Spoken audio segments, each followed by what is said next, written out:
1000 കോടി രൂപയ്ക്ക് മുകളിൽ വിലയുള്ള ഒരു കാറാണ് നിങ്ങൾ ഈ കണ്ടുകൊണ്ടിരിക്കുന്നത്. ഇത് ബെൻസിൻ്റെ 300 SLR ഊലൻ ഹോട്ട് കൂപ്പെ എന്ന് പറയുന്ന കാറാണ്. ലോകത്തിലെ ഏറ്റവും വില കൂടിയ കാറാണിത്. അപ്പോൾ ഇതിൻ്റെ വിശേഷങ്ങളാണ് ഇന്ന് നിങ്ങളുമായിട്ട് പങ്കുവെക്കുന്നത്. ഹായ് ഫ്രണ്ട്സ്, ഞാൻ ഫൈസൽ.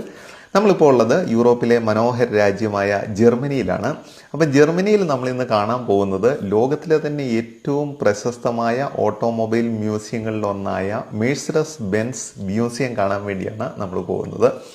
അതിൻ്റെ ഫ്രണ്ടിൽ നമ്മൾ എത്തിയിട്ടുണ്ട്. ഇതാണ് മെഴ്സിഡസ് ബെൻസിൻ്റെ മ്യൂസിയം. നമുക്കെന്തായാലും ബെൻസ് മ്യൂസിയത്തിൻ്റെ ഉള്ളിലേക്ക് കയറാം.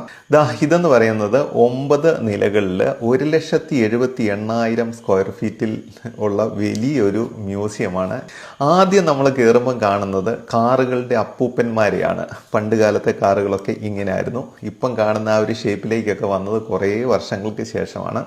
അപ്പോൾ ആദ്യ കാലഘട്ടങ്ങളിൽ മെഴ്സിഡസ് ബെൻസ് നിർമ്മിച്ച കാറുകളാണ് നിങ്ങൾ ഈ കണ്ടുകൊണ്ടിരിക്കുന്നത്. ഇതൊക്കെ ഒരുപാട് വർഷങ്ങൾ, ഒരുപക്ഷെ 100 വർഷത്തിലൊക്കെ മുകളിൽ പഴക്കമുള്ള കാറുകളാണ്. അപ്പോൾ അത് കണ്ടതിന് ശേഷം ഇവിടെ മറ്റൊരു കാറുണ്ട്. 1902 നിർമ്മിച്ച മെഴ്സിഡസ് ബെൻസിൻ്റെ ഒരു കാറാണ് ഈ കാണുന്നത്. അതുപോലെ ഈ കാണുന്ന 1904 നിർമ്മിച്ച കാറാണ്, റെഡ് കളറിലുള്ള കാറ്. ഇനി അടുത്തതായിട്ട് കാണുന്നത് 1905 നിർമ്മിച്ച ഒരു കാറാണ്.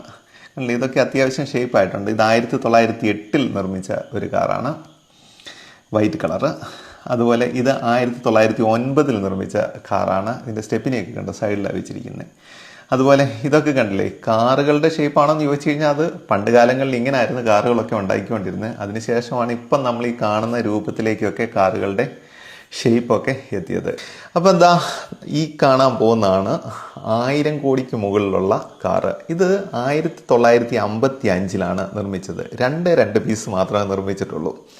അപ്പോൾ ഇത് ബെൻസിൻ്റെ ചീഫ് എഞ്ചിനീയർ ആയിട്ടുള്ള റുഡോൾഫ് ഊലൻ ഹോട്ട്, പുള്ളിക്കാരൻ്റെ പേരിലാണ് ഈ ഒരു കാർ നിർമ്മിച്ചത്. അതുകൊണ്ടാണ് ഇതിൻ്റെ പേര് 300 SLR ഊലൻ ഹോട്ട് കൂപ്പെ എന്ന് ഇട്ടിരിക്കുന്നത്. ഇത് രണ്ടെണ്ണം മാത്രമേ നിർമ്മിച്ചിട്ടുള്ളൂ. ആ കാലത്ത് ലോകത്തിലെ ഏറ്റവും വേഗതയേറിയ കാറായിരുന്നു ഇത്. 290 കിലോമീറ്റർ വേഗതയിൽ അന്ന് ലോകത്തിലെ ഏറ്റവും വേഗതയേറിയ ഒരു കാറായിരുന്നു ഇത്. അപ്പോൾ 2022 ഇതിൽ 2 കാറിൽ ഒരു കാറ് ലേലത്തിന് വെച്ചത്. അതന്ന് പോയത് $142 മില്യൺ ഡോളറിനായിരുന്നു. ഏകദേശം 1200 കോടി ഇന്ത്യൻ രൂപയ്ക്കാണ് ഇതിലെ ഒരു കാറ് ലേലത്തിൽ പോയത്. അടുത്ത കാറാണ് നമ്മൾ ഈ കണ്ടത്. അത് വിൽക്കാതെ ഈ ഒരു ബെൻസ് മ്യൂസിയത്തിൽ തന്നെ വെച്ചിരിക്കുകയാണ്.